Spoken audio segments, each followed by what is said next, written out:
guys, welcome to Relatively Rich Life. I'm Maya. Today we are obviously not camping, but we're going to be making some smoked chicken and one of our favorite camping accessories, and that is the portable Traeger. So Henry is going to show you guys the Traeger and how he uses it to create like the most amazing, juiciest smoked chicken breasts. We decided to put this video together after looking at All About the Banks, where they threw together some really good looking fried chicken. So maybe we'll try that next time. I've never cooked fried chicken before, so I'm kind of scared, not gonna lie. But Henry is going to take care of the chicken outside. But let me just kind of show you how I seasoned it. So this is a chicken breast that I pretty much seasoned overnight with a no salt seasoning. Lots of herbs and garlic and things like that. And so yeah, usually when he puts it on, it takes no more than what, like an hour and a half or something like that to cook. So we will use this to food prep for the rest of the week pretty much. What's going on, guys? So as Maya stated, we're gonna smoke some turkey today.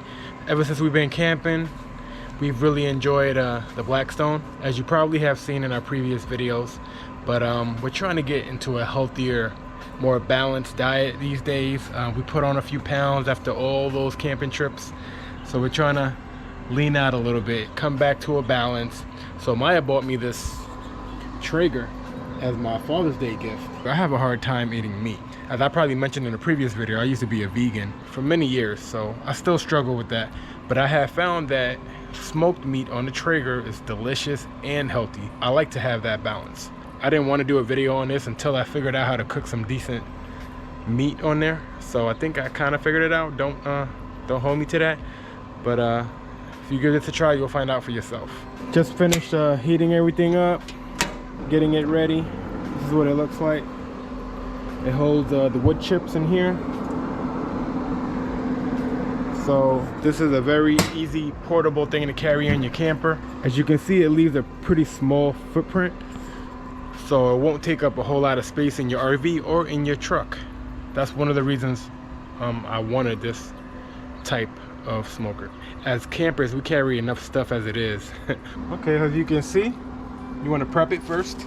My wife does a lovely job with that. So basically, you want to get it up to temperature before you start cooking, just so it can start cooking right away. You don't have to wait all day for these things to cook. Sometimes you can put a big old slab of meat in there. It'll take a while to cook. So get it hot and ready. What is this, Little Caesars? Little Caesars.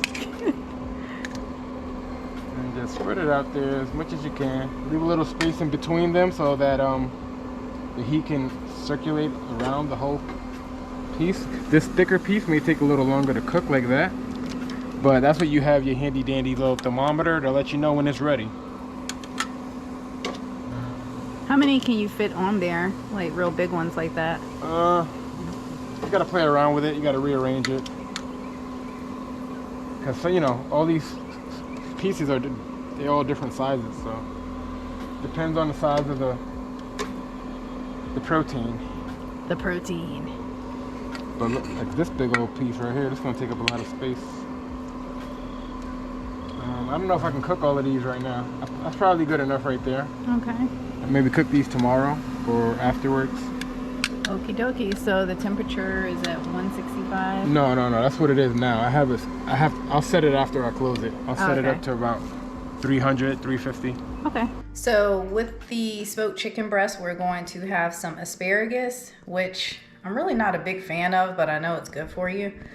So one trick that I learned on the internet was that if you just kind of snap the spear near the bottom, it'll break where it's supposed to break. And usually when I prepare asparagus, I don't do it like that. I just kind of use a knife and just randomly cut off the bottoms. But let's try it out and see if it works.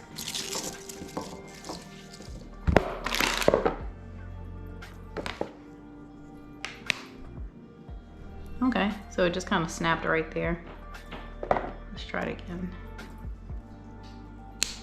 Oh yeah, so even though I put more pressure up here, it's still snapped near the bottom. So that's kind of cool. Boop. It's kind of satisfying actually. So I'm going to season this up and then I'm gonna prepare them in the air fryer. So I've already washed the asparagus and did the little snap method, which worked perfectly. I do not want to toss these out because I read that the leftover asparagus bottoms can be used to make like a cream of asparagus soup. So I'm going to freeze these and maybe I'll try it later and post a video about it. So I'm not gonna go crazy with the seasoning. I'm just gonna add first some avocado oil spray,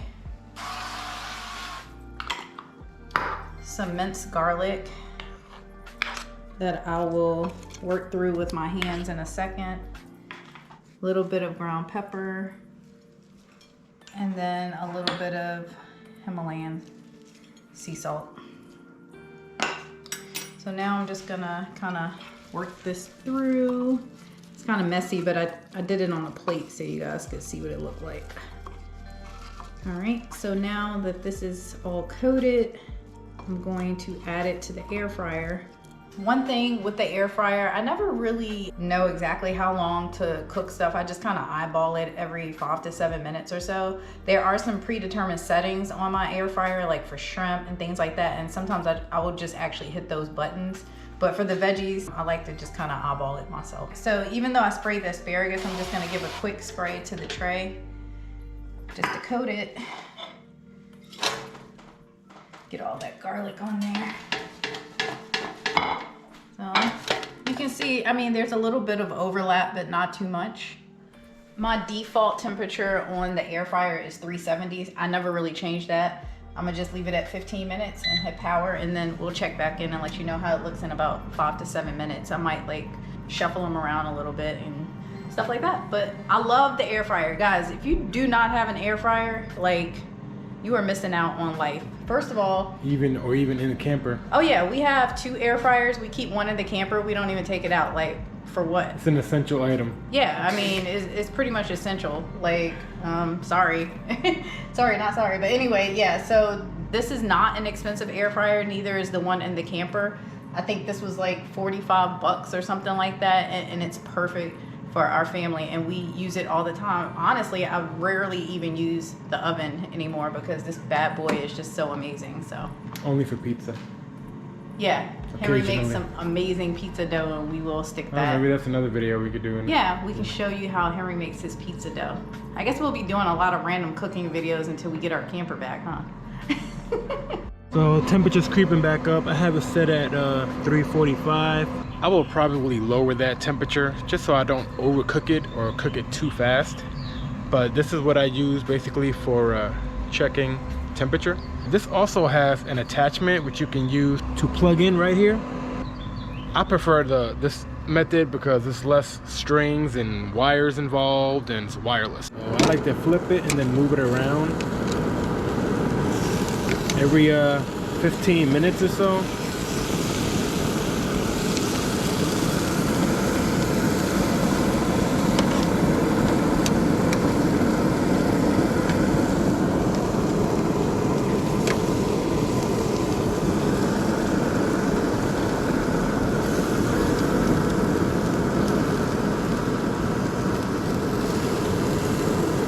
Something like that. Just make, you know, play a little musical chairs with it. Maybe rotate a piece or two like that. Let me lower that down. Around that range. Okay, so it's been about 6 or 7 minutes. So I'm gonna check on them and see how they're looking. Oh, they're roasting pretty nicely. So these are probably just about done. You wanna try one, Henry?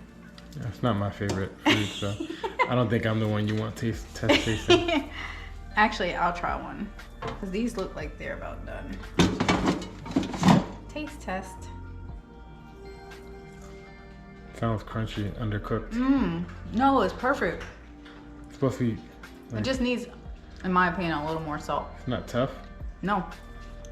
It's not too soggy and it's not too crunchy. All right, so those are done. Bam. So you want to make sure you keep checking each piece of chicken because some pieces will cook faster than others. The temperature, the sweet spot is 180 degrees that you're looking for. Right now they're around 130, 135. So probably another 15 to 20 minutes should be ready. So this is the finished product. Quick correction though, cook it at around 165 to not overcook it. Previously I had mentioned 180. That'll be a little bit too long or too hot, and that'll make it a little bit overcooked.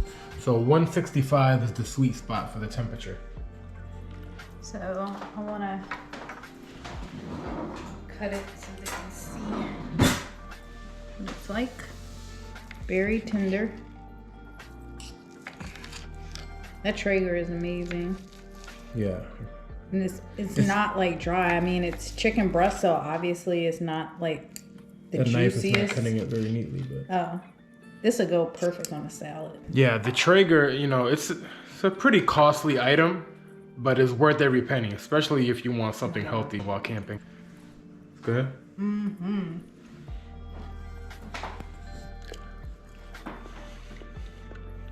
Tender and tasty. Mm-hmm. All right, guys, I hope you enjoyed the video. Hope it was helpful. If you enjoyed it, give it a thumbs up. We will leave the links to the Traeger as well as an air fryer in the description. So if you don't have one, go ahead and pick that up using our affiliate link. And on that note, we'll see you on the next one.